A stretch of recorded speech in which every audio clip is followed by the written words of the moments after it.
Welcome back, Nerdy Movie fans. For this video, we'll talk about The Housemaid.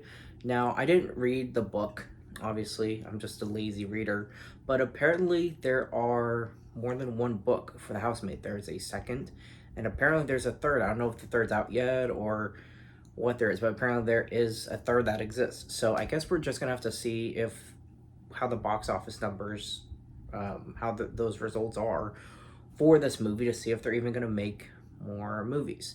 So the concept of continuing it is interesting. I guess it just really depends on how it's done. So going into this movie, I watched a trailer and it looked interesting. And from the trailer, I thought I could guess exactly how things were going to play out. But now I haven't done enough research to know if this movie was an exact copy of the book. I would imagine a majority of it is directly from the book. So, as someone who doesn't know the story until watching this movie, the twists just keep happening. So, I think the most clever way this was written that impressed me is there were certain moments. Obviously, you go to see the movie, a majority of us saw the trailer.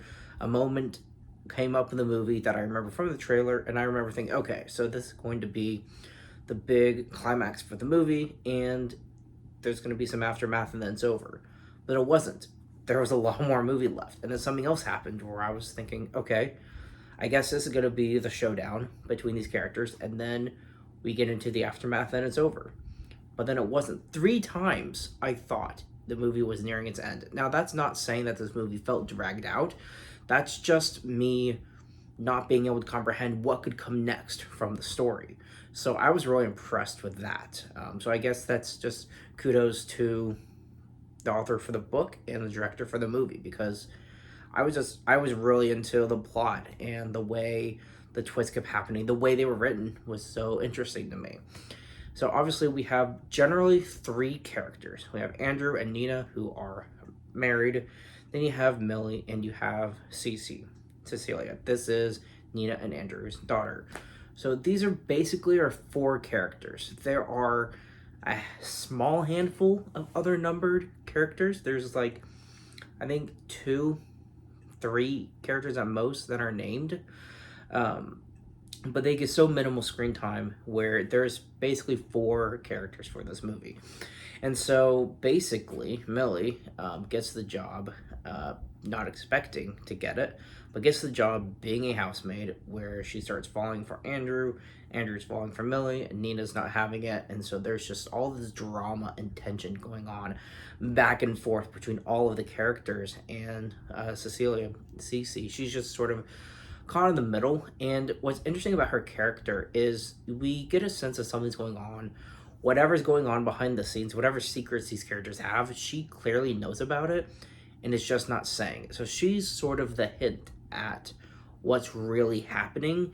And I really want to see this movie again. I'm seeing it again soon just to have a rewatch perspective, because there's so many moments where I want to rewatch it and say, okay, how was this handled because of what happens in hindsight?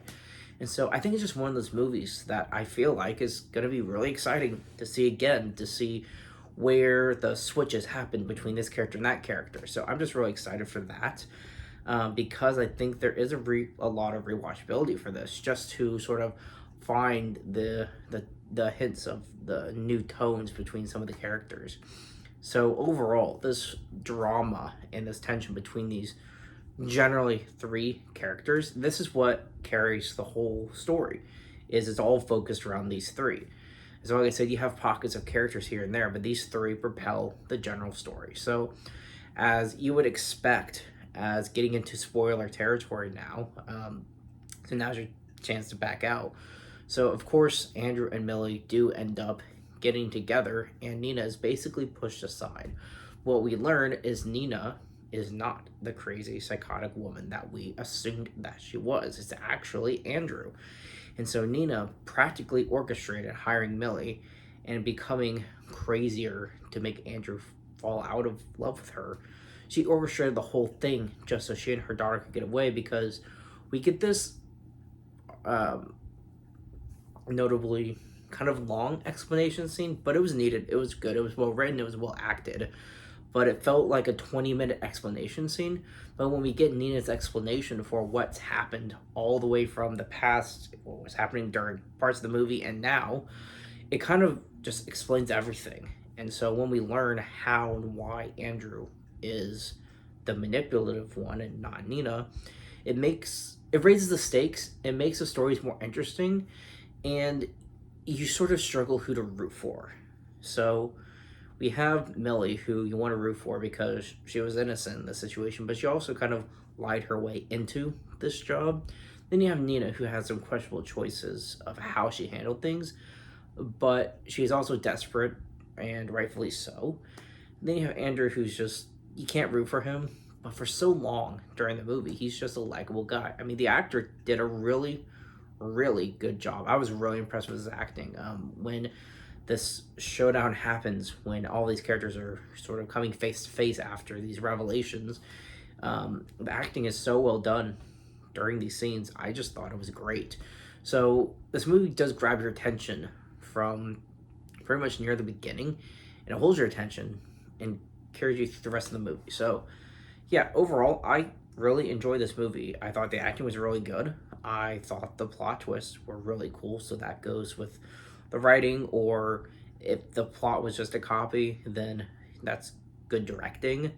There were some music choices in hindsight where there's one scene in particular with Nina where it plays a song, and I was like, but it doesn't feel like the tone of what the character should be experiencing. But in hindsight, oh, that was spot on, a perfect song for that moment. So even the song choices, I would say, were chosen so intentional for specific scenes. So overall, I was really impressed with everything. Check it out. I think it was really great. See it for yourself. Let me know what you think. Keep it digging, guys, and I will see you next time.